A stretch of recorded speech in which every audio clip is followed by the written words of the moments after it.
Do people in Canada have cable, like other people?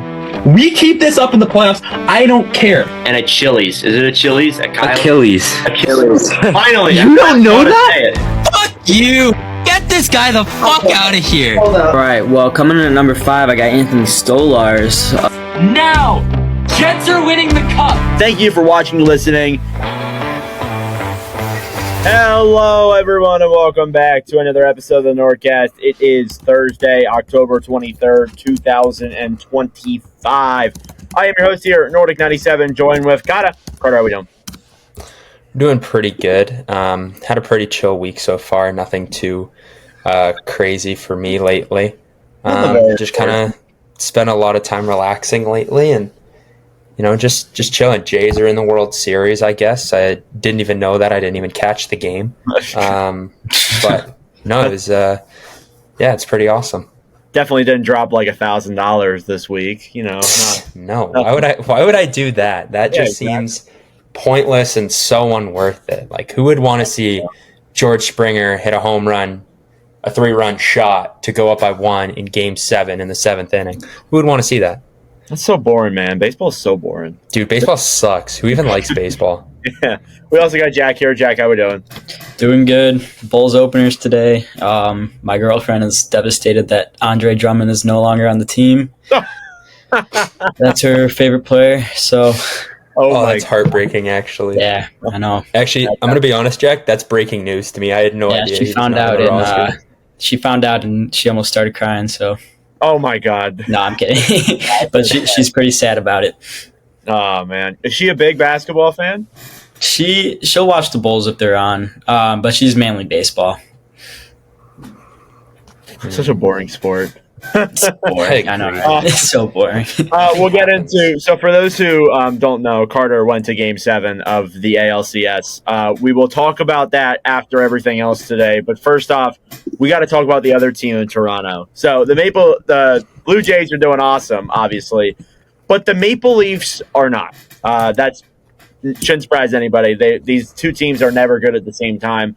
The Leafs are starting off 3-1 through their first batch of games, and we're not here to talk about their record because they have problems. They obviously had like a 4-on-1 for the Devils last game. There's problems there, but we want to talk about something that has been an issue here for a while, and it's the overall culture and grit and grind of this team. So in the game against Seattle, ironically enough, on Saturday, Mason Marchment runs into Anthony Stolars. And what does Brandon Carlo do? Nothing. Brandon Carlo was the defenseman on the ice after Marchment runs into Anthony Stolars, and he does nothing. He just stands there and watches. And it's something that definitely caused a lot of uproar amongst fans around the league, and especially in Maple Leaf media. Not to mention, beforehand, there was a Kraken player that ran into a goalie, and it was resulted in a goal. In fact, Carlo pushed him into the Kraken or into Stolars, and it resulted in a goal. So Anthony Stolars took to the media after the game and said some things. We're going to listen to a bit of the press conference here that Anthony Stolars said, where he more or less called out his teammates for what happened. So take a listen. Good third period, but first two periods, we kind of let them walk all over us, and we just didn't play our game. They all worked us in front of the net. They blocked shots. They beat us up and down the ice, and the score was indicative of that. They just outworked us, plain and simple. Are you getting a little frustrated with guys taking runs in? It's just playing hard. Maybe we can take a page out of their book and start getting to the net. For us, it's we like to go a little high and shoot, but it's, for their goalie, it's like playing catch in the yard. He's seeing everything, and we're not making it difficult. We made it difficult in the third, and look what happened. We came out, tied the game, got a point out of it, almost scored with 5 seconds left, but it's a little too late. And I think, even though we're 6 games into the season, it's, enough's enough, and we kind of got to start picking it up here. What are you seeing and feeling when Marchment crushes into you there? I'm not happy. Guys are going to run me, and I'm going to try to stand up for myself and, I heard the rep say we got a power play, and there's really not much I can do to them on the ground. But kudos to the guys who were there and got down with them. But like I said, I think we got to start going in the cage a little harder, make it harder for their goalies. It's not fun. I don't like having 225-pound guys landing on me. So, hopefully, learn a lesson here. So it's funny. We're gonna stop there. It's funny because the more you listen to it, the angrier he gets with his answers. He's like, all right, come on. You can tell that he's clearly frustrated because this has happened before. This has been a problem with Toronto for many years, in the fact that they're soft in a way. And yeah, they have those guys, they had Ryan Reeves there, they had Kyle Clifford there, they had Wayne Simmons there. They had guys who can be that physical player and can fight and, be that kind of guy. But especially for a team like Toronto, they have really lacked a tendency to be physical and, defend themselves. For example, you look at the Florida Panthers, who were the Stanley Cup champions last year. Literally their whole game is based off of just defending themselves. And there's really no other way to say it. They love to piss people off. And after whistles, they always get in there with the fights. I want to ask you guys something. If, let's say, for example, the roles were reversed in the playoffs last year. And, for example, let's just say hypothetically, Brandon Carlo or, even better, William Nylander runs Sergei Bobrovsky. What happens? The whole Florida team tries to chop their head off. Exactly. I don't think Nylander makes it out of the crease alive. No. Yeah, exactly. And let me ask you this, guys, too. Who is doing that? Who is defending them? Because I'm telling you, it's not just one line. It's probably the entire team, right? Yeah. Every line. Entire roster would get out there. Every single line. Yeah, exactly. And that's how Florida won the Cup. They won the Cup essentially by getting under teammates' skins, making them upset, doing that kind of hockey, and that's how they won Stanley Cups. Even for a guy like Brandon Carlo, who, was in Boston and was very aggressive over there and beat Toronto plenty of times. It's unacceptable. And even seeing Stolarz' comments about it, it's really frustrating. So what do you guys think about this whole debacle with Stolarz and the Maple Leafs being soft? Well, I almost took matters in my own hands. That's my guy. I like when he flipped the net. He just flips the net and just goes right after him. I thought I liked it. I mean, I'd like to see goalies do more of that. It's electric, and I mean, obviously the clip went viral, but yeah, I mean, teams stick up for their goalies. Not even at the NHL level, at the Pee Wee level, even. It's just a known thing. It's an unwritten rule in hockey. You stand up for your goalie. They give you an ice shower. You hit them back, and it's just a known thing. And for Toronto not to do that, it's really weird to me. But yeah, I don't know. Not quite sure why they weren't standing up for him. So yeah, I mean, exactly what Jack said. I mean, at any level, anyone touches your goalie, intentional or not, you go after them. The goalie is the most important part of your team, and that is, without, hands down, does not matter, right? I loved what we saw to Anthony Stolarz right after it happened. He gets up, he looks, he sees ref, he's like, okay, so we're not going to do anything about this? All right, cool. He doesn't even go and throw a punch at Marchment right away. He doesn't go for Marchment right away. He pushes the net off. He's like, no, you're not hiding in here. I'm getting all of you. And he pushes the net off. And lucky for Marchment, because I think if Carlo isn't standing there and he's moved off a little bit to the side, I think we're seeing a very real possibility that Stolarz has 3 blockers to the jaw of Mason Marchment. He looked pissed in those clips there that we kind of looked at, and this all stems from Toronto just can't seem to shake this culture of they're not tough guys. And you've seen with the teams that have beaten them in the playoffs for some of these years, they're mean, they're nasty, they'll hit you when you're looking, they'll hit you when you're not. And that's just what they have. That's just the culture that has been instilled in the Toronto Maple Leafs from a very, very long time. And it's time that they need someone to shake it. You need guys making hits every single second. And you need guys to take that extra whack at their goalie. Yeah, you might not like it. Yeah, you might get, pushed around after by some of their other guys. But it's what's going to happen to your team's mentality is what's going to come of it. And that's exactly what the Toronto Maple Leafs need right now. Yeah, I totally agree. I mean, again, like, the problem is, though, is that this has been a problem for years. And I feel like, yeah, Stolarz goes out and does this, and it's a good starting point, maybe. But Steve Dangle made a really good point. He said, maybe you can't teach an old dog new tricks. And this roster has been through so many different coaches, so many different styles of play, so much different people in management, Babcock, Keefe, Berube, Treliving, Dubas, even Shanahan. And it hasn't changed. This has been an issue for years. And I don't really know how you change it besides getting a whole new roster in there. I'm just going to be honest with you. I really don't know how you solve this problem.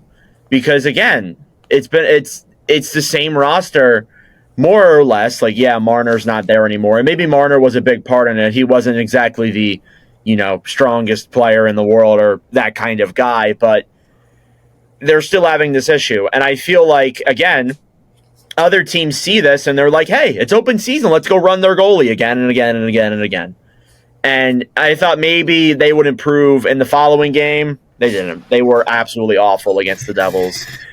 It really kind of proved the narrative even more that this team is not what they are supposed to be. So, yeah, I mean, this is just a massive issue. I wanted to bring it up here on the podcast. And again, like Carter, you said a good point. Is it sustainable for the playoffs? I don't think so. I mean, if they had that kind of style, I'm going to be honest with you, they probably could have made it further. If they had that physical style to them, if they could get under people's skin, if they were like the Florida Panthers, if they had a Matthew Tkachuk-esque player that was like that, I think they probably would have went further. I don't even think that it's a Matthew Tkachuk type player that they need. I think that they have some guys who can play that. I think we need to see Matthew Nyes be a little bit nastier. I think we need to see Austin Matthews hit a little bit more. Those guys are the perfect type of players who should be able to instill that energy into the team and because at the end of the day, Austin Matthews, that's your captain.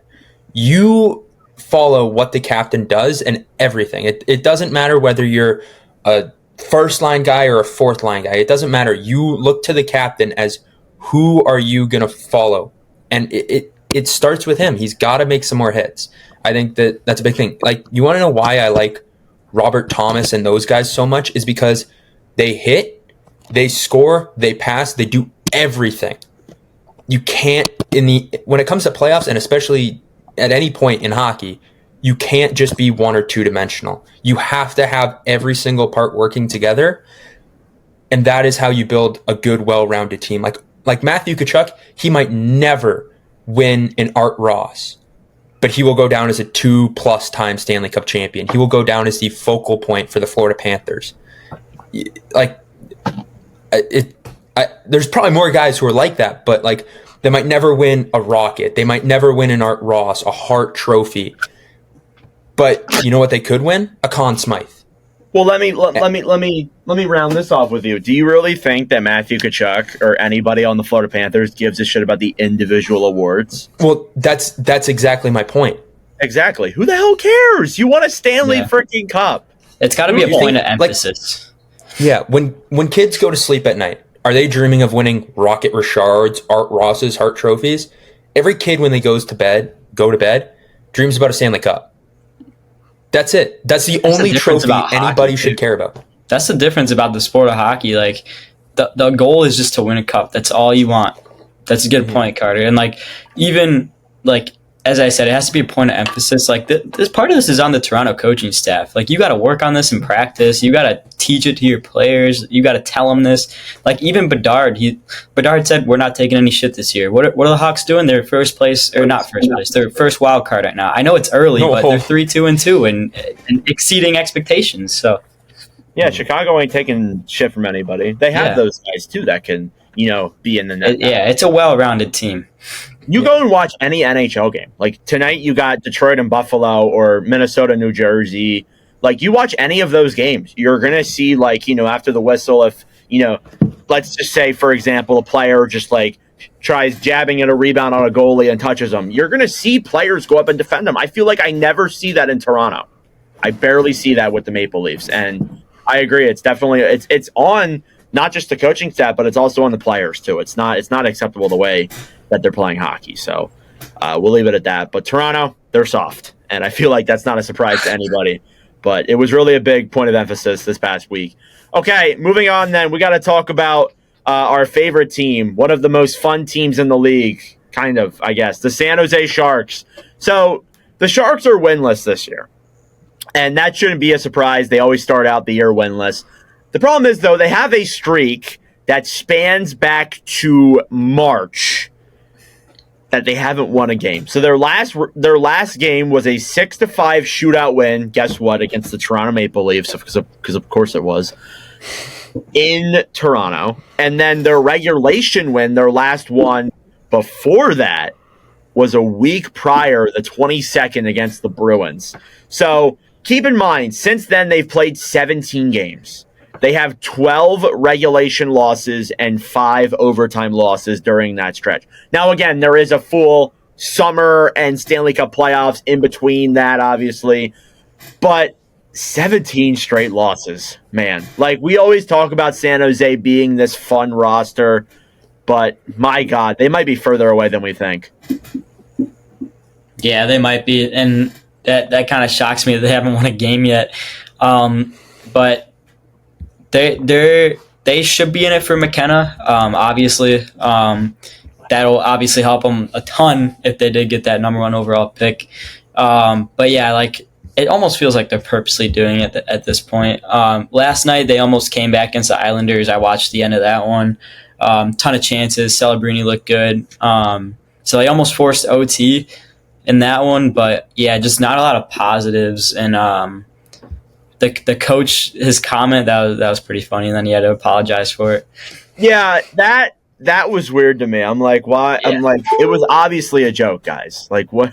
Yeah. Really? I mean, how do you say his last name? Warsofsky. Okay, he coached USA in the Worlds last year. He did. He did coach. Yeah, in the Worlds. Yeah, so I mean, San Jose, like, first off, can you imagine this team with Gavin McKenna? Like, their forward core would be on crack. It'd be on crack. Yeah, in a couple years it would be, yeah. Celebrini, McKenna, Smith, Misa, Eklund. Good Lord, man. Yeah, that's wild. Carter's boy, Colin Graff. That's actually insane.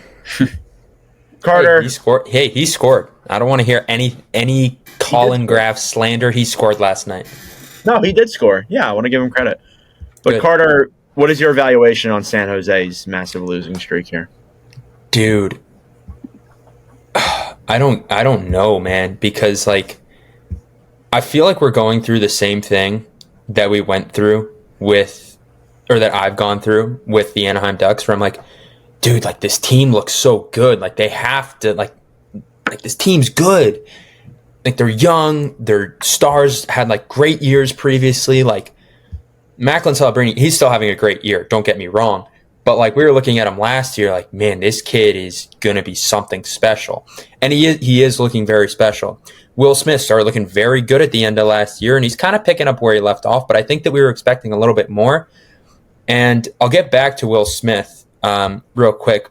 But the biggest problem right now, have you looked at their goaltending stats? Yeah, and I hate it though, because I want Askarov to be good so bad, but they brought in. I hate it a lot, but like I'll read them off right now. So Alex Nedeljkovic, the guy who has single-handedly thrown away their home opener. Okay, yeah, that's right. He's played 3 games. Both goalies have done split time, so they both played 3 games here. Okay, both have 0 wins, 2 losses, and 1 overtime loss. Okay. Nedeljkovic goals against average. This is the guy who purposely threw a game, okay? 369 goals against average and an 890 save percentage. Wow. That's pretty bad, right? That does not even sniff Yaroslav Askarov, the supposed future of goaltending, the biggest goalie prospect we've ever seen.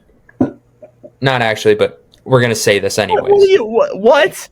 Biggest goalie prospect we've ever seen? What? I'm obviously kidding on that, but like the hype around him was the hype around him was astronomical when he was with Nashville, and it was like, oh, what are they going to do? Are they going to keep Saros? Are they going to keep Askarov? Ooh, what's going to happen here?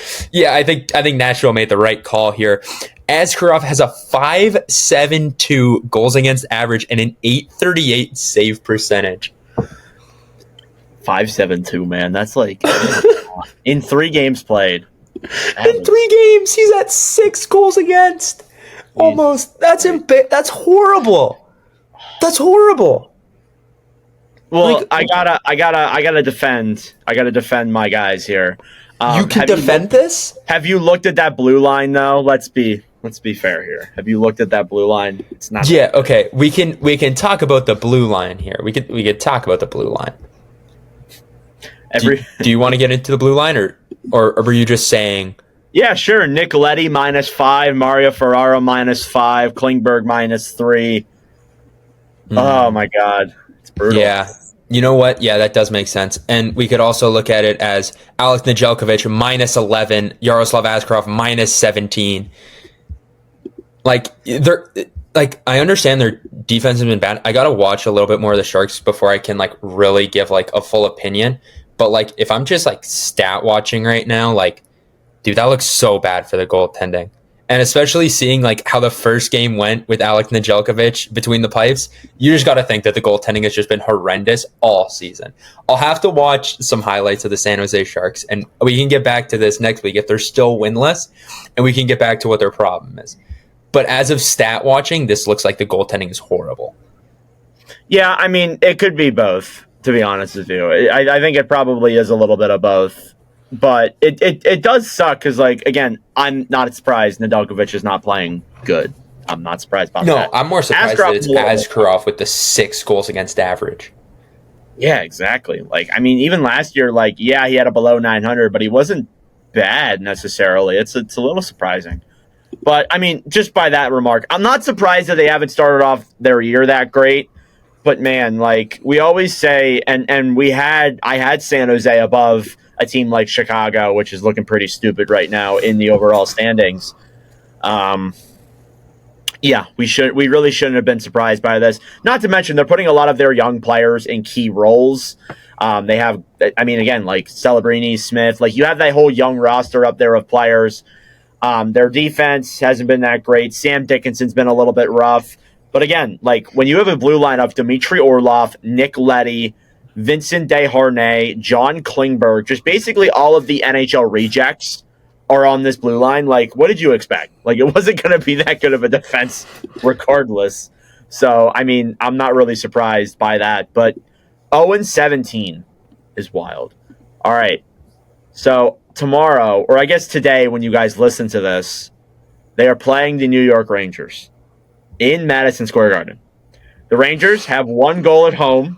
And not to mention, they are winless at home. Hold on. Who is going to win that game? Hold on.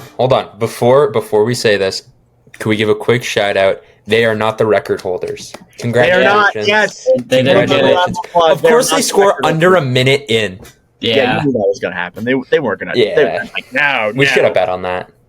They are the longest active team. So I guess there's that.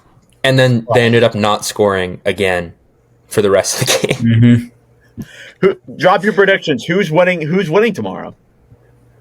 Who's winning the Battle of Ass? That's a great question. Rangers the home New York Rangers or the 2025-26 San Jose Sharks? I got the Rangers. Can hockey games end in a tie? Sharks. I love parody. I can't wait to make a video Just tomorrow. An infinite shootout. Yeah, could we see a TJ Oshie USA Sochi Olympics shootout round? But the NHL is just we've seen 8 missed nets on this shootout. We're just gonna call it. I'm gonna take the Sharks. It's probably gonna be the Rangers, but for the sake of the joke, because this is just outrageous. The fact that we have to predict who's gonna win this game is upsetting. I'm gonna take the Sharks just because. Yeah, why not? I'm gonna be honest with you. I'm going to be wondering, we're going to be following this because who is going to be the first team that loses to them? Because again, 17 fucking losses is crazy. Yeah, it is crazy. Now it's like a countdown. It's like, who's gonna be the team that loses? Who's it gonna be? Who's it gonna be? Anyway, all right. So San Jose, I wanted to touch base on. Hold that. on, can I quickly go back to Will Smith real quick? Did you guys see one of his comments? He got asked like an interview question. I heard this on 32 Thoughts today, and it was something along the one of the lady who's like, guess no, it wasn't. It wasn't even that one. It wasn't that one. That one was a hilarious interview though. Yeah, that was so insane. weird. But anyways, it was like I don't know if it was from the start of the season or if it was recent, but it was something along the lines of like, how does it feel knowing that your coach is like asking more of you and everything like that? He said something along the lines of like, I'm just going to try and play my game. I feel like they don't like Warsofsky. Maybe not. Yeah. Like, I don't like maybe like Nikolai Kovalenko had problems with him, who was like a Russian, and he said, I remember a quote last year, he said like, oh, this coach doesn't like Russians. I know these guys aren't Russian, but like but like seeing some of the things that these guys have said, like I mean I get they're frustrated obviously because you don't like losing, but I feel like sometimes some of the things they say in response to like their coach is like, I'm like, do you guys just like not like this guy? Like what's the bar down here? So okay. Before we move on, I wanted to play this real quick. Let me pull this up. Oh, it's not going to play the sound. Damn it. Wait, maybe it will. Hang on. I'm sorry. It should. All right, here we go. Guess who's performing at Madison Square Garden on Thursday? Thursday the what? What date is that? This Thursday. This is the 20th, 21, 23rd. October 23rd, this team, what's the name of your team? San Jose Sharks. Who are you playing? The Rangers. Team's name. Oh, you gotta be kidding. Wow. And how long have you been playing for the team? This is my second year with the team. Are you good? What position? I'm a forward. And who are you? I'm Will, and I'm a forward too. Okay. And what's your Instagram? Mac Celebrini. Will Smith too. Okay, stand up, please. We're going to see what real athletes look like. Okay, do a spin. Turn around. Wow. Now, these are I cringe every time I watch this, They're dude. athletes. These are like Olympians. And where are you from? I'm from Vancouver, Canada. Oh, I love Vancouver. I used to go to Victoria. Yeah. I almost got in a car accident with a woman in a Rolls Royce. I went through a red light. I mean, not a red light, stop sign. She was petrified. And where do you live now? I live in San Jose. Yeah, what the fuck do you think? How about you? Where are you from? Boston, Massachusetts. Where do you live now? San Jose. Wow. Do you like San Jose? Yeah, it's nice. Perfect weather. Very good weather. Warm all the time? Yep. Wow. How are the women? Gorgeous? What? Yep. Yeah. And how about you? Actually, I haven't- You're single? I'm single, yeah. These guys are single. Now, don't blow up their what is it, Gmails, but come on, Blow up girls. Gmails. And guys, these are real babes. Okay, say. All right, I'm done. These are real Dude, babes. that interview was like the most I've ever like cringed and laughed at the same time in my life. It was hilarious. Oh, that was the. Where do you live now? Where the hell do you think? Sorry, I know it's mean. She's obviously like she doesn't follow hockey, but yeah, like, but I'm like, it's still funny. yeah. Look Okay. at these specimens. Real Olympic athletes. Are you guys single? Like what kind of questions are these, bro? Don't blow up their Gmails, though. Yeah, don't blow up their Gmails. All right, I just wanted to bring that up because I thought that was funny. All right, moving on then to a more positive light with the San Jose Sharks. Let's talk about the Pittsburgh Penguins. The Penguins have been surprisingly pretty good, and it's a little bit surprising. I'm not going to lie to you guys. So Pittsburgh so far this year, 5-2. They have 10 points, a plus goal differential. They have won 3 games in a row. They're coming off of a 5-1 win last night against the Vancouver Canucks. I'm a little bit shocked with the way that the Penguins have played. I'm just going to be honest with you guys. I have been a big fan of how they've looked, and I watched the home opener against the Rangers. I actually watched last night against Vancouver, studying for this pod. They don't look bad. That's the thing. Like, they're not getting like hemmed in their own zone the whole time, or they're just barely edging out these games. No, they're winning these games in pretty good fashion. Like last night, they beat Vancouver 5-2. Arthur Shelov's former team. They shut out San Jose. They beat the Kings. They lost in a close one to Anaheim. They beat the Islanders and the Rangers. They obviously lost to the Rangers as well. But, like, again, they aren't playing, like, the greatest competition. Tomorrow they play Florida. They have a little bit of an interesting schedule coming up. But they're not playing the greatest of competition. But they actually look like decent. And as well as that, too, last night, Sidney Crosby passed Mario Lemieux in points all time in Penguins history. So what are your guys' evaluations on Pittsburgh? They've been awesome. Yeah, I mean, we're getting vintage Evgeny Malkin this year, it seems like. I mean, he's got 10 points already, but it's a very, like, top six heavy team. There's not a lot of depth with the team, but, I mean, we're seeing the top six come through, and it's as simple as that. I mean, even Justin Brazeau, I mean, he's got 8 points in 7 games. Like, where did he come from? I was going to bring Yeah, I know, it's crazy. So they're getting contributions that really you wouldn't expect. I mean, Rust hasn't been that great so far. Same with, like, Letang. But, I mean, it's a top-heavy team. Those guys are coming through for them. We'll see how they fare against Florida. What did you say? They play tomorrow?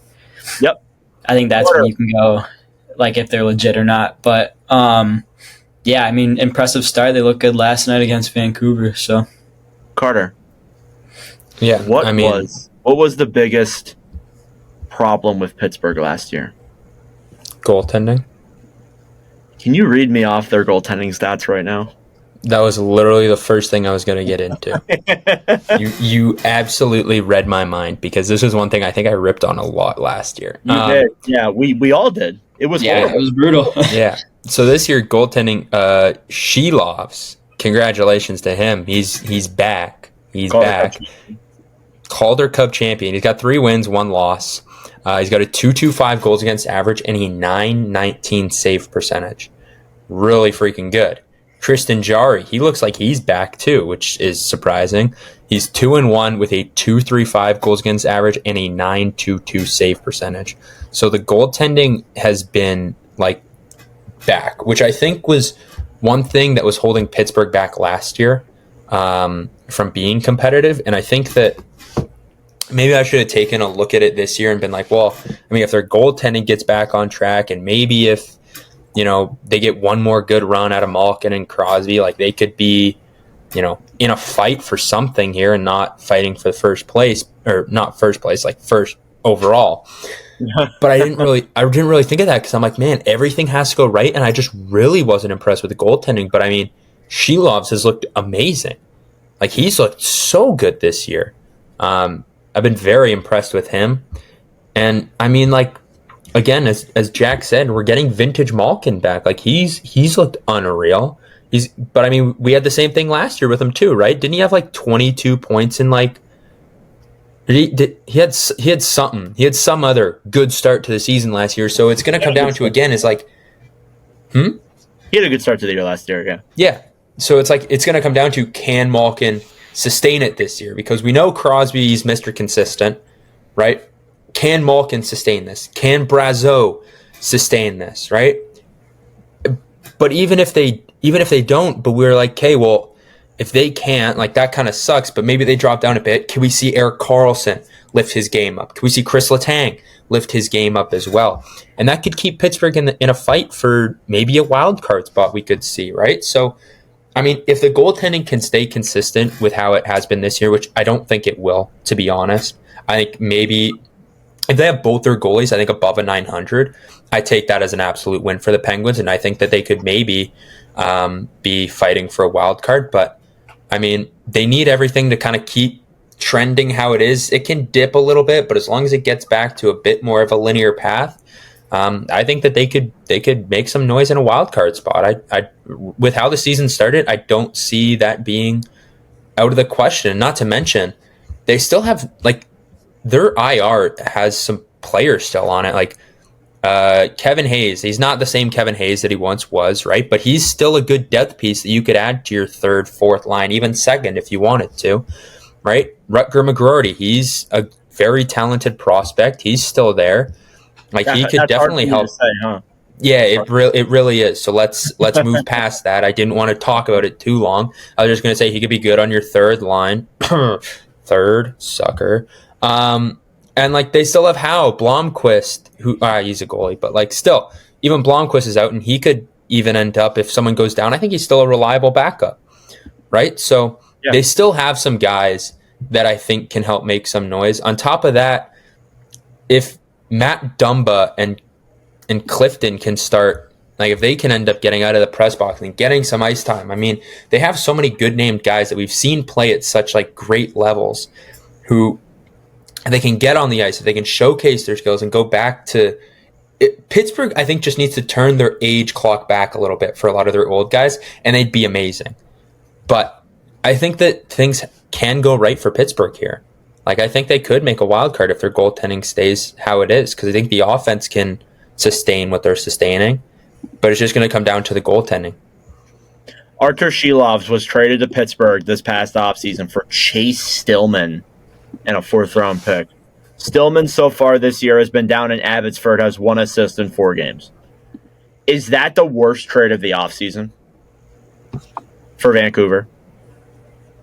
Could be. Oh, for Vancouver, yeah, probably. Yeah.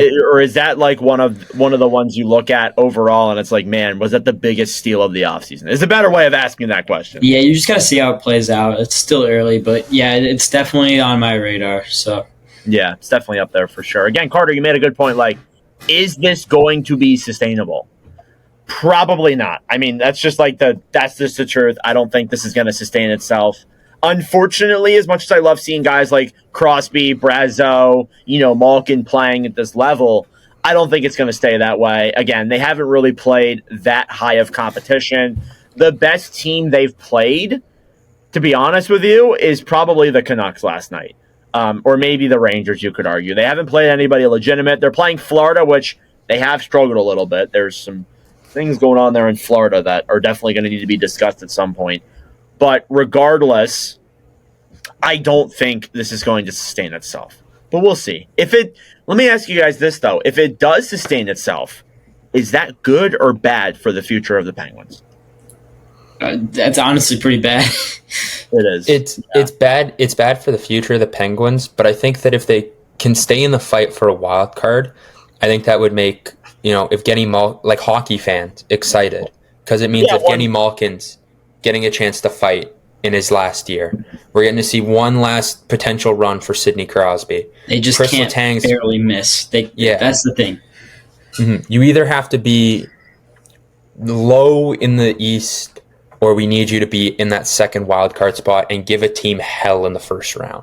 You either make it or your ass. Like, that's really you can't be like Philadelphia in 23-24 where like you were good and miss. Like, you can't do that. That really affected the future of this roster. Had they been bad, they could have picked up another really good prospect. Don't tell me Jet Luchenko's the future. I don't want to hear it. But he could be. Again, I think that for Pittsburgh, they either have to be really bad or they have to make the playoffs. Like, there's no in between. You can't be the same team again. This is a stacked draft, but it would be so ideal if they could get like maybe top 5. That'd be so ideal for this franchise and this roster. And I swear to God, if they got first overall, I think I'd crash out. So maybe I'm okay with this, to be honest with you. Anyway, let's move on from Pittsburgh here. Let's get into the quick hits around the National Hockey League. We got a brand new mascot. Tusky from the Utah Mammoth was released out of an ice box. What is your guys' evaluation on Tusky out of 10? Let's give it a 7. There's a cool reveal. He's at least a 9. He's at least a 9. It doesn't give off mammoth vibes. I don't know. It's an elephant, isn't it? It's a mammoth, dude. It's a mammoth, Jack. Are you sure? Yes. Do you know what a mammoth looks like? Is a mammoth an actual thing? Technically, aren't we all mammoths? Isn't like that like a we're type mammals? Oh, we're mammals. Never mind. Dude, there's no way you just said that. Clip it. This is the worst. Mark clip. Thank you. Podcast history. Oh my God. That might be worse than a Chili's. No. No, Jack. Let's be real here. Aren't we all mammoths? Jack, compared to mispronouncing something? Elephant? Look at the tusks. That's why Elephants it's have called tusks. husky. Elephants, do they have tusks? No, they don't. No, Oh, for 2 in order. Come on. no, they don't. They do Dude, not have tusks. They do. Not like They have small, not like that, but That's, they do have that's small why I tusks. thought it was an elephant, because of the tusks. Yeah, but the tusks are way bigger on a mammoth. It's also named Tusky.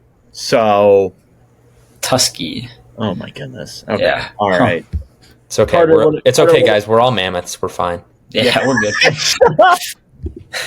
Okay, I'm gonna say this right now. We're putting this on Instagram or TikTok and whatever, and I need to know what is worse, a Chili's or We Are All Mammoths. My vote's for mammoths, 100%, because a Chili's is just him mispronouncing a word. He thinks we're all mammoths.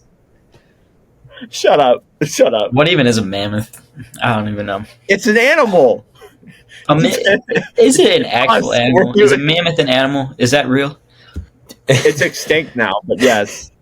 Like a woolly mammoth. Like a woolly mammoth.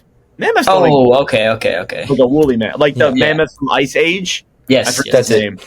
Jack, I'm gonna I wasn't putting the I'm woolly gonna in put this link here in the chat. Here, we're just gonna copy the. How do I copy the link? Here we go. I'm just gonna copy this link here. I'll put it in the chat. You guys can watch this on your own time here. It's just gonna take you to the image of it. Oh, it's okay. You can take it to the video, so you guys can watch that. It's the difference between elephants and mammoths. Oh You guys my can watch God. that. That's really a video. We should watch that live on the channel. No. Yeah, that's gonna can't go blame me for great in thinking your there's an watch with elephant. Nordic stream during the first intermission. That'll go awesome. Yes, exactly. All right, moving on from that. Nordique's jersey controversy. So the Avalanche released their new thirds for their 30th season based off of the Quebec Nordiques jerseys. I'll put a picture on screen. First off, they're very nice jerseys, but there's been some controversy around these jerseys, though. A lot of criticism of the fact that people don't like that Colorado is wearing the jerseys of the team that they took away from that place, from Quebec. And, you know, the Hurricanes have done this too, but there's been a lot of uproar about it, saying that they don't like how, they have taken away their team and now they're wearing their jersey. So that's a little bit strange. But I wanted to know your guys' thoughts. Do you guys think that this is like that big of a controversy, or is it just not that deep? Yeah, I don't know. It's not really that deep to me. Here's the thing. I love the jersey and I'd hate to lose it. But I can understand where the people are coming from, where it's like you kind of took the team and are like taking the logo and everything like that. I can completely understand it. Like that'd be like if the Jets started wearing Atlanta Thrashers jerseys. Yeah. Or when the Arizona Coyotes took the Jets and they started wearing Jets jerseys. Like they already took the white out, right? And that didn't catch on because they never really made the playoffs. But like, I can understand it for sure, but I just don't want to lose the Nordiques jersey. Yeah, their jerseys are very nice. I don't think it is that deep. I'm just gonna be honest with you. I don't think it's that deep. I feel like, yeah, you know, like I get why people are upset, but I don't think it's that big of a deal, honestly. Like again, like I think the jerseys are nice. It's cool that they're doing like a Whalers versus Nordiques night. That's pretty cool. Be sick. But to be honest, like, yeah, I don't really buy into this that much. And then one more thing before we get into Carter's 32-hour Toronto story. The NHL has canceled the Olympic send-off event in UBS Arena. They did promise there was going to be something in UBS this year, and they've obviously broken that promise. There will be an all-star game in 2027, which sucks because I don't want to see that crap again. But I guess we don't have a choice. Okay, just wanted to bring that up here real quickly. Carter, you have had one hell of like a 32 hours from Monday morning to Tuesday. So I want you to take us through all of it. Take us through everything from the moment you decided, hey, I'm going to go to Game 7, when you bought the flight, when you went to the game, all the stuff you did in between. Go ahead. I've been waiting to hear this story, and I think people are going to love this. I might make this into a clip. Yeah. Okay, so obviously I lied at the start. I did pay attention to the Blue Jays game. Yeah, so it would have been Sunday. I came off of work and whatever, and I was hanging out with the family. We were watching football and put the Blue Jays game on because obviously Blue Jays fan, right? It's Canada's team and everything like that. So you got to obviously support the boys when they're in the ALCS. And it was like, I think it was either bottom of the first or top of the second. I'm like, man, I wonder how much tickets were for like game 6, because we were just like talking about it. And so I checked my phone. I checked all my ticket apps, TickPick, Game Time. If you want more shout outs, you can pay Nordic and we'll shout out your brand as well. But I was checking and I'm like, man, it's like not that expensive to go to game 6. And I'm like, wonder what it is to go to game 7. Oh. And so I checked for game 7 and it was like under 300 American. So it was like, when I bought my ticket, it was 480 Canadian, right? So I was kind of thinking like, man, like this could be something. And I'm like, okay, hold on. How much is a flight? So flights are like 380. And I was like, oh, I'm totally going to this. I'm like, I'll fly in first thing in the morning. I'll hang around Toronto for a while. And then I'll go to the game. I'll go to the airport and I'll fly out next day. Literally go in for the game. And that is it. I'll be in Toronto for less than 24 hours and it'll be an absolute blast. So your grand total, I'm watching, you spent, so what, your flight was 380, your ticket was 480. Yeah, we're gonna get to some more fun here, where Carter runs into some issues. So I'm like, I'm like, man, I really got to go to this. I'm like, all right, whatever, I'm gonna buy the ticket. So I bought the ticket in top or bottom of the third inning. So I was pretty stoked about that, and I was like, okay, this is gonna be sweet. I'm like, okay, I bought this. I'm like, now I just gotta hope that the Blue Jays win. Because the Blue Jays win, I'm buying this flight and I'm hopping on. Because I can't book the flight, and then they lose, and then I wouldn't get my money back for the flight. Mm-hmm. And so I end up going. I'm like, oh my gosh, this is gonna be awesome. So I'm like, hey, I have a very high chance going to Toronto right now. I'm like, I got to get myself ready. Because I'd planned on going over to hang out with my girlfriend for the night. I was going to sleep over there. And surprise, I'm going to Toronto. I'm going to Toronto. And then I'm like, hey, so good news, bad news. Good news, I'm still coming over. Bad news, you got to take me to the airport at 4:00 in the morning. Because I'm going to Toronto. If I pulled this, oh my God. It would have never happened. It would have never happened. Yeah, but like, okay, she might not like me talking about this, but like, she's lost her license numerous times, and I've driven her around when I didn't feel like it. So like, this is on her. Okay, Rory, I love you, but I have to say that. Oh, anyways, I will say this, Rory. If you're watching this clip, you are a great girlfriend, because my girlfriend, if I told her the night before that she had to take me to the airport to go across the country. It's not across the country. We're one province over. It's still a flight, okay? It's a 2-hour flight. To go across, to go to a different province. Like, my girlfriend would have never... Don't say... No. Don't say Providence, okay? Fuck! This isn't the Providence Bruins. It's a province. Province. Okay? Province. You said, hold on. You've said this in like a previous episode, and I didn't call you out for it, and you did it again. So now I'm calling you out. I have. Yeah. So Carter, did you go to the game by yourself? Yeah, I went to the game by myself. Okay. So I was like calling my buddy. I'm like, dude, what are you doing tomorrow? He's like, I gotta work. Want to go to Toronto? I'm like, yeah. I'm like, you should totally just come to Toronto with me for Game 7. He's like, for real? I'm like, yeah. I'm like, I'm going like 100% if they win. He's like, all right, bet. So we were texting back and forth. We were calling and trying to figure everything out. And so I'm like, okay, well, I already have a ticket for myself. I'm like, let me see if there's another one next to me. No, there's not. Okay. So I'm like, hey, you go find 2 tickets sitting side by side, and I'll just sell mine like a few hours before the game. Maybe I'll make $20 or I'll just get my money back. I don't care, but this will be awesome. So he's like, okay, I'm over at my girlfriend's place now, and we're finalizing everything. He's like, okay, I found the game tickets. He's like, now we just got to figure out the flight. It was like 7th inning. So I'm like, okay, I haven't booked my flight yet, thankfully, but I sent him the thing. And he's like, dude, the flights are so expensive. I'm like, what do you mean?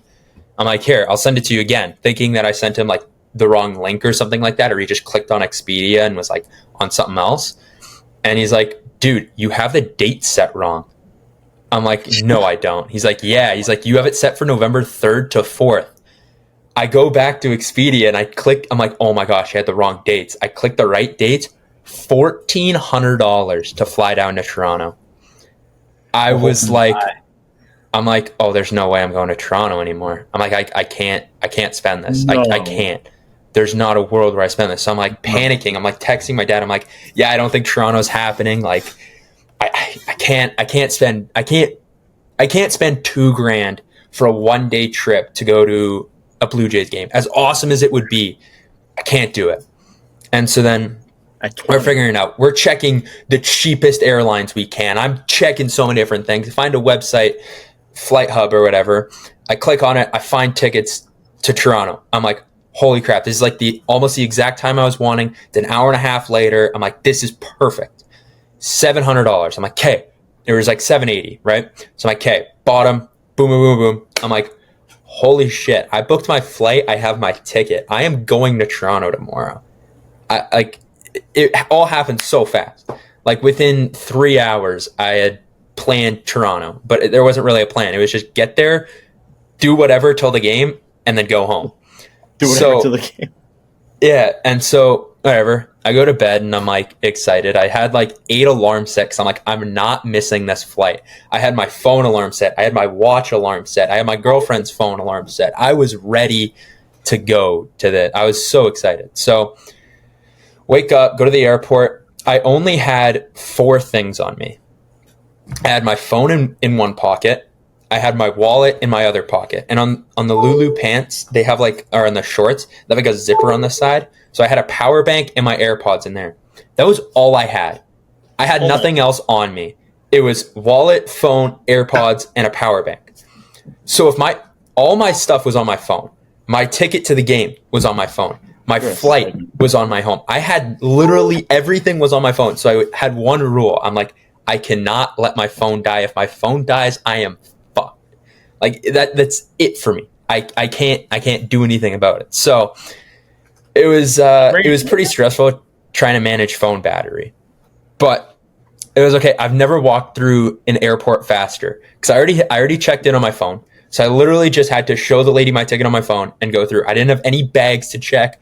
I had nothing on me that had to like go anywhere. It was all just on me. So I literally walked up. I've never like it was just the weirdest feeling that I didn't have to give anyone anything, and I just had to walk through with like it was the weirdest and coolest feeling ever. So whatever, hop on the flight, fly into Toronto. It's like 10 o'clock.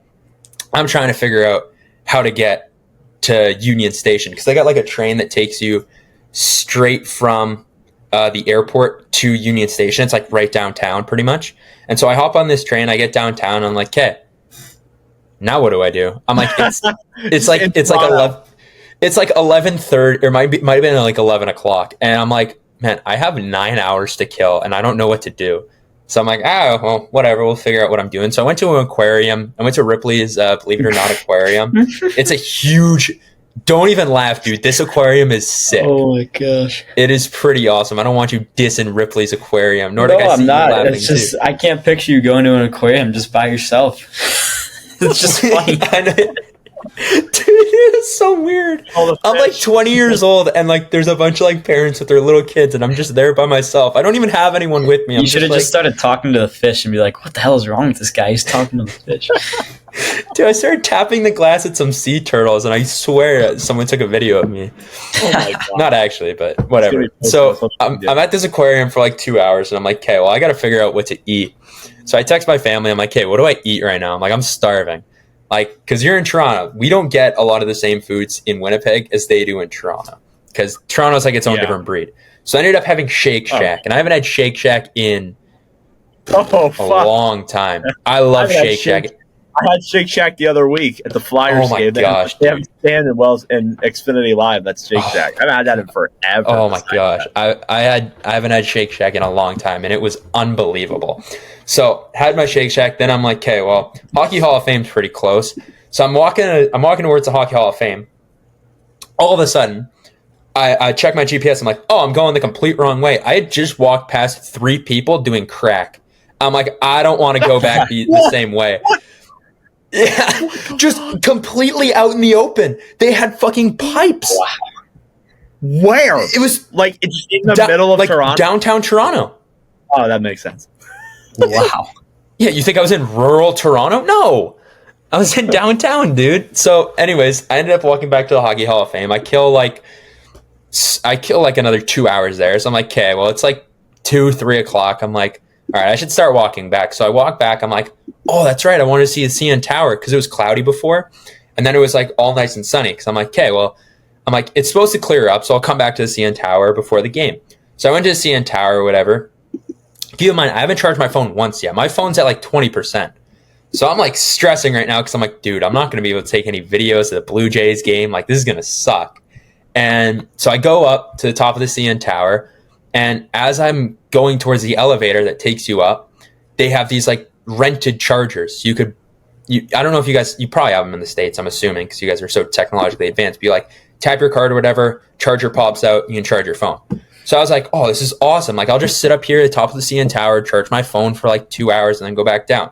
So I had like a few beers on top of the CN Tower. Honestly, I'd like to say CN Tower beers are up there on like the top 10 beer list. High place, clear sky, nice view beer. 10 out of 10. Would recommend. It was awesome. So do that or whatever. Then it's like 4:30. I'm like, okay, my phone's charged. Finish my beer. I'm like, okay, I'm going to head back down now. So I head back down the elevator and I'm like, okay, I'm going to go straight to the game. I don't know where my gate is. I'm walking around the Rogers Stadium for a little bit, trying to figure out where my gate is. I find it. There's a line of like 15. Not 50. There's a huge line to get in because at the Blue Jay Stadium, they have these general admission tickets. So they have a bunch of like standing room area spots. Yeah. And it was pretty cool. So like everyone was just like sprinting in and trying to get to these standing room area seats. So I'm like just standing because I'm like, I got my own seat. So I'm just like slowly walking up. Everybody's sprinting up past me, trying to get a standing room spot, trying to get a good view of everything. And so that was pretty cool to kind of be a part of. So whatever. Let's get into the actual stadium part. So I find my seat or whatever, having some beers, having hot dogs and everything like that. Just kind of enjoying being here. I didn't watch the Blue Jays warm up. Sadly, I didn't get to see that. I missed it. But I was watching the Mariners warm up, and that was pretty cool to see because I'd never been to a baseball game in my life. I've never, I guess, an MLB game. I've been to like really. This was your first one. This was my first ever baseball. Wow. Game. Okay. So you want to talk about a good game to be at? Yeah. So that was pretty awesome. So whatever. First inning starts and they get a hit right away. I'm like, this really sucks. I'm already stressed, and it's the first one.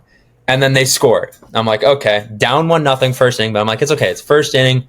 We're good.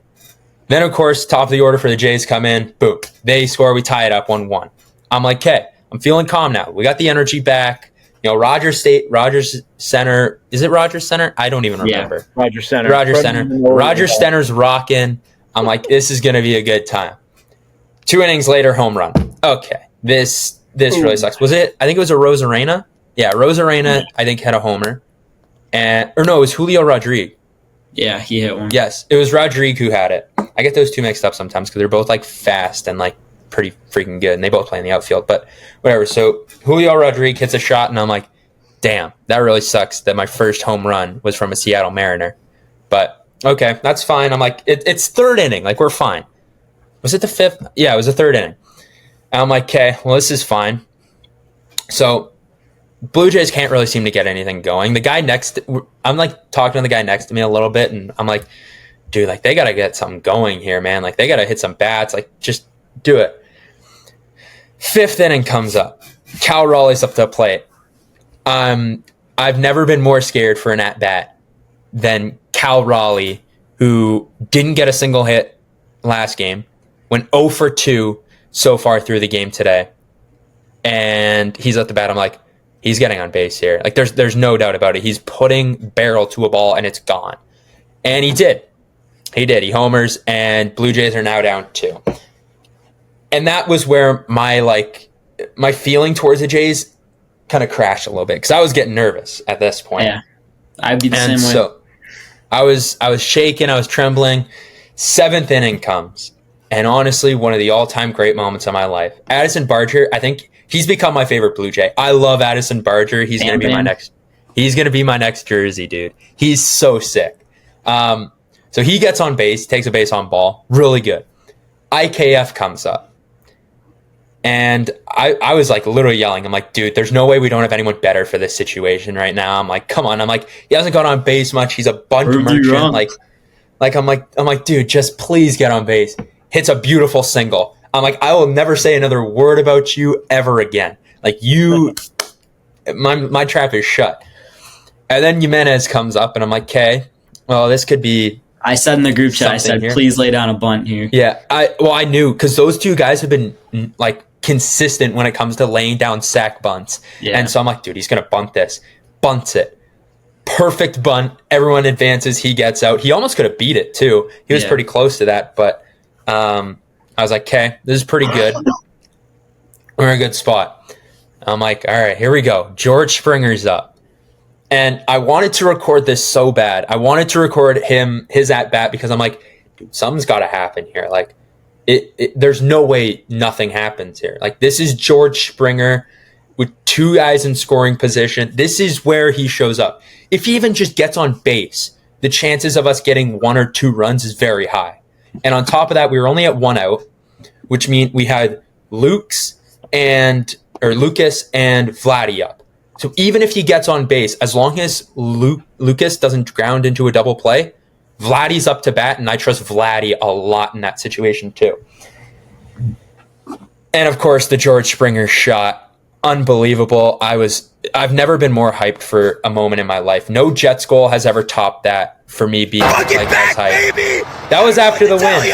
But the Jays are back. That was after the win. Not even after the shot. That was after the win. I didn't watch I don't even think I saw George Springer touch a base.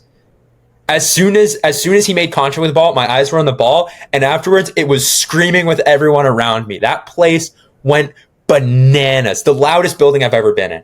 Carter, was that the greatest sporting moment you've ever witnessed? In my lifetime? Probably. If I would have been at Game 7 for the Winnipeg Jets, I think that would have rivaled it just because I like hockey so much more.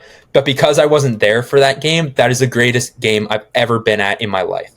Like, without a doubt. This is just a quick thing for me, but so this was your first baseball game ever. And obviously, I've probably been to close to 100 Cubs games in my life. Mm-hmm. And I know off the crack of a bat if it's a home run or not. Like Wrigley's pretty bad at like they think everything's a home run for the most part, so everyone will stand. But if I know it's not gone, like I'll stay seated. I'll be like, guys, come on, chill. So for you, how is your depth perception? Like, were you thinking every fly ball was a home run or what? Not really. The only times that I really thought that everyone like that the ball was really gone, like there was one at bat from Vladdy where he hit it pretty hard. And I was like, oh, dude, this sounds like it could go, but the launch angle wasn't right. And he got pretty close to the warning track. I'm like, oh, that would have been sick to see a Vladdy home run. But for the most part, I feel like I wasn't horrible at it. Like Cal Raleigh, as soon as he hit it and he smoked it, I'm like, yeah, that's gone. Like, no way, it's not. Varsho got a good piece of one just off the end of the bat. With that one I got a little excited about. But obviously, I'd never been in like a MLB stadium, so I didn't really have like the greatest perception for it, but I'm like, he's not really a deep ball hitter, so I'm like, I'm not super convinced that it's a homer, but I was pretty excited for it. But yeah, it was pretty awesome. And then of course we got to wrap it up because we got power rankings to talk about, but going through it quick, 9th inning, amazing. That throwaway slider, he got him chasing on 3 straight ball sliders. Former Philly. Yeah, pretty awesome to see. That was pretty wicked. And then the place just went into pure pandemonium. Vladimir Guerrero Jr., we're going to talk about it when we get to our World Series preview. I want to talk about him on what would have happened if the Blue Jays did not sign him, because that is a conversation that we will go down a lot. So, after the game, kind of got some merch, which I will quickly pull out right now. Yeah, that's a sick shirt. You had to do that. I would have done that. I had to. I was gonna get the hat too, but I'm saving it for the World Series champions hat that's gonna come out in a few weeks. And then right after the game, hung around downtown for a little bit. Then I'm like, I can't miss this train. My phone was at like 50, so I was like pretty confident that I'd be okay. Got on the train. I was like, man, I don't want to sleep in an airport. So I tried to find a hotel. I'm like, hey, is there any chance you guys have any rooms for tonight? She's like, yep, we have room. We only have 2 queen beds. I'm like, yeah, that's fine. She's like, okay, so our going rate is $500. I said, okay, I'll see you later. And I walked out of that hotel pretty damn quickly. Got into the airport, and we're not allowed to go into like where the gates are until like 3:00. So I was like trying to like sleep outside for like at like 1 a.m. I like can't sleep. It got to like 2 a.m, and the guy's just like, hey, like we're gonna let you go through. Like I talked to my boss, and like you can just go through. So I'm like, oh, sweet, awesome. So I went through and got through, and the workers were like, you can't be back here. Like you're not allowed to be back here yet. And I'm like, dude, we literally just talked to this guy, and he's like, he said he talked to your boss. And I'm like, I'm just trying to find somewhere to sleep, man, and just like sit. And they're like, okay. So they let us through, and then I can't sleep. I will never be able to sleep in an airport ever, I feel like. That was like the worst little bit of my life, was just trying to stay awake and not be on my phone for the entire time that I was at that I was in Toronto Pearson. You should have got a portable charger and brought that. That's what I would. I did. That's what I was charging with. Oh, you did? Yeah, I had like a mini wireless one that just went on the back of my phone. Yeah. So I had that, but it only had 1 charge, so I kind of had to use it. 3 of them. Yeah, I couldn't fit it in my pockets. That's so either way, yeah, I ended up sleeping for 20 minutes in the airport for the time that I was there for 7 hours. So that really sucked, but it was an amazing experience. I ended up making it home safe. My phone was charged. Everything was good. If anyone has any thoughts about, I don't know if I want to fly out to this game, a lot of these times are once in a lifetime opportunities. And I would encourage everyone to do it. If you have the opportunity, if you have the money comes and goes. I know it's cliche to say this, but money comes and goes, memories last forever. I will never forget my first ever MLB game. I will never forget George Springer hitting an absolute 3-run shot to send the Blue Jays to the World Series for the first time in 32 years. That was the second Blue Jays Game 7 in their history. Like, that's crazy. You might never get the chance to do this again. So if you have the chance to do these cool things, it's awesome. Do it. You won't regret it. I promise you that. Even if the Jays lost, I would not have regretted that one bit. If they would have lost with only 1 run in the first inning, I would have been kind of bummed. But these are opportunities you might never get the chance to do again. And on top of that, just want to say it increases your dad lore. I cannot wait to tell my kids about this. This is going to be awesome. Yeah. That's a great story, Carter. It's awesome that you got to do that. That was absolutely definitely. Yeah, 100%. Pretty good first game, eh?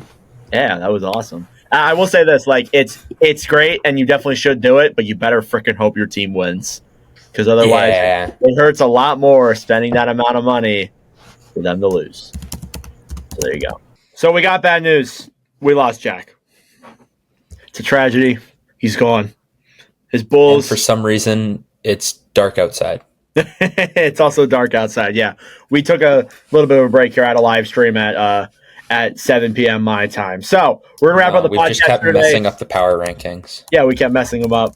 We're gonna wrap up the podcast today with the power rankings for this time around. The power rankings are based off of mainly like the last couple of games. There's a lot of teams that are pretty hot right now. So Carter, I'll let you lead off here with number 1, the best team in the league. Who you got? I get the 101. Yeah. All right. Well, I mean, I should go with the team that's got the most wins right now. And I think I'm going to do that. Their goal differential is pretty good as well. I'm going to go with the New Jersey Devils. I think that they have been unbelievable. Honestly, man, they looked really good. Jack Hughes had a hat trick last night. Well, I guess at the time you're listening to this, 2 nights ago, on Tuesday against the Maple Leafs. So he had a heck of a game. So shout out to him. And New Jersey Devils, I think, can go to 1. Just did a stream on them. They've been really good. I saw in the game too, like what's really cool about them is that they're getting production from essentially everybody in their lineup. Like they were getting goals from their second line, their third line. It was pretty good. Brendan Dillon with a goal. Yep, Brendan Dillon with a goal as well. So he's been awesome too. And then number 2 for me, I got to go with a team that has not lost in regulation just yet. They have a 5-0-2 record with 12 points, a +10 goal differential, and that is the Colorado Avalanche. Okay. There's two teams you could have put there. Yeah, I know. Did you get what I was trying to do? Yeah. There's And, two teams that have the same amount of the same exact stat line, pretty much. Yeah. It's like actually really close. Both have the same amount of regulation, both have the same amount of regulation overtime wins, I guess, in total. Goal differential's the same. Their home and away records are pretty much just flip-flopped, which is kind of funny. So, yep. Yeah, pretty funny. I'll take the other team. Give me the Vegas Golden Knights. I think their offense has been buzzing right now. I think their goaltending and their defense could be a little bit better, but I mean, man, with the start that Jack Eichel's been on, I mean, we're gonna have to get into them in a future episode here, but man, their offense has just been clicking. Eichel's at 16 points right now through 7 games. That is unbelievable. The problem is with even Stone's at 13.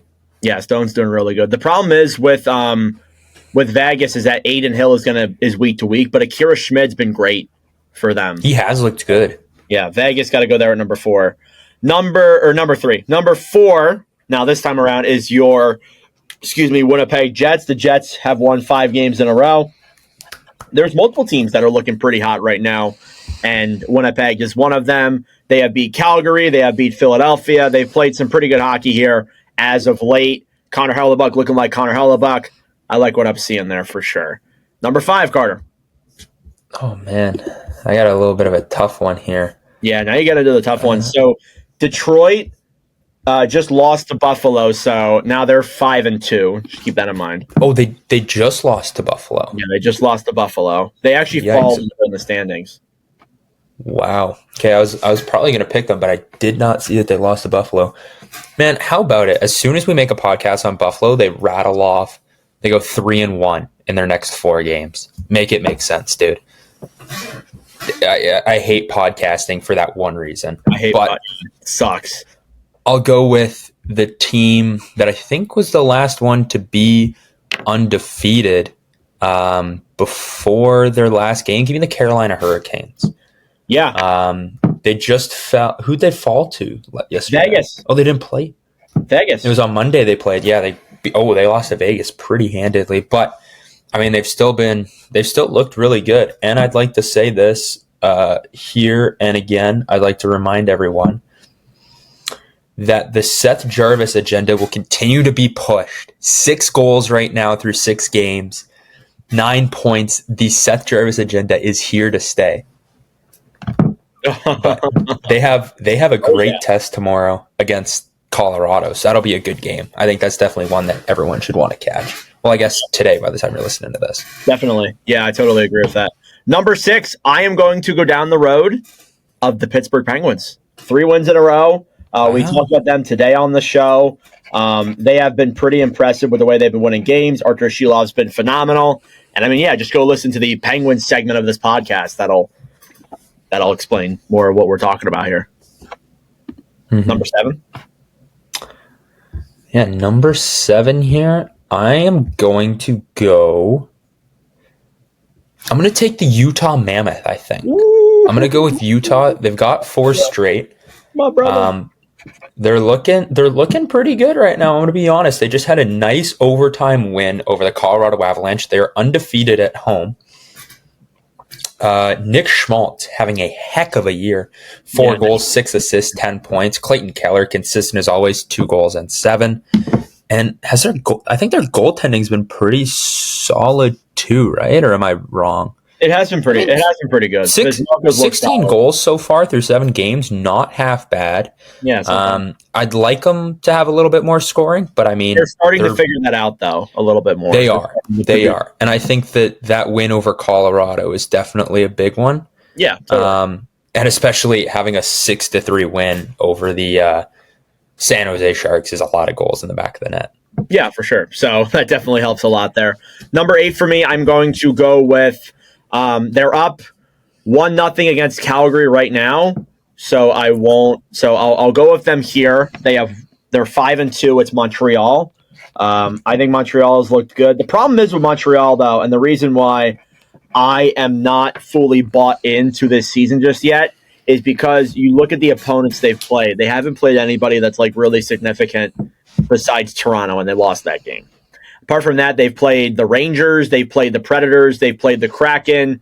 They played the Red Wings. They played the Red Wings. They beat them. Yeah, that's a legitimate team, I would say. Pretty convincingly, 5-1. Yeah, they played the Blackhawks too. So they haven't played enough opponents for me to be like really confident in them moving forward, but still a good team. Like Demidov's been awesome.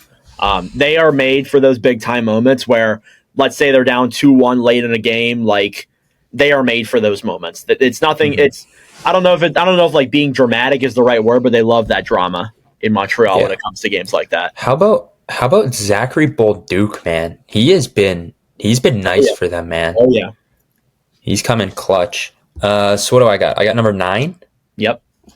I got number 9. They did just lose to Buffalo today, but I mean, man, this team has been solid up until I guess this point.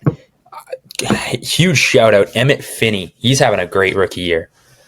I've been quite impressed with him. Heard about him a little bit at the start of the year. 7th for the NHL, by the way. Yeah. Hey, heck of a job. So I'm going to put them here. Unfortunate loss to Buffalo here today, but for some reason, Buffalo just decided that we're going to start playing once the Sabres have been NordCast starts talking about us. The Sabres have been better. Cool. They're starting to pick it up. They have been. They are looking good. So I'm going to go with the Detroit Red Wings here. Big fans of them. And I'm going to give a lot of guys shout outs here. Shout out Dylan Larkin. He's having a really good year. Larkin's been great. 11 points through 7 games. Pretty solid. All right, number 10. I got a decision here to make because I could go down the road of the team that is better, or I could make somebody on the podcast pretty happy here. Oh, you know what? Well, he's not here. So you don't have to do it. He's not here. I'll go Washington at number 10. Caps put together some good wins recently. I thought about putting Chicago in there because Chicago's been better than expected, and I don't think they've ever been in a power ranking before in the history of that we've done these. But regardless, he's been very solid so far. And I think, again, like they're looking like the Caps. Maybe not the Caps of last year, but they're looking still like a good team. So Caps are at number 10. I think it's fair. Okay. Well, that being said, then that will conclude this episode of the NordCast. So attached to this episode for the audio listeners will be our World Series preview. We're making it on a separate YouTube video on the actual YouTube channel itself.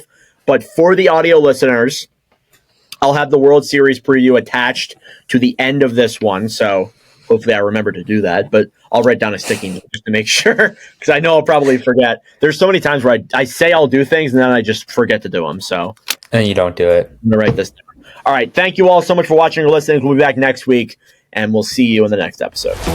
Thank you guys so much for watching or listening to yet again another episode of the NordCast. If you enjoyed, please subscribe down below or follow us on Spotify and Apple Podcasts. If you want to follow us on TikTok, we are at NordCast. If you want to follow us on Instagram or Twitter, follow at NordCast_. That'll do it for this episode. I'm Nordic. Thanks for listening from all the crew, and we'll see you guys in the next episode.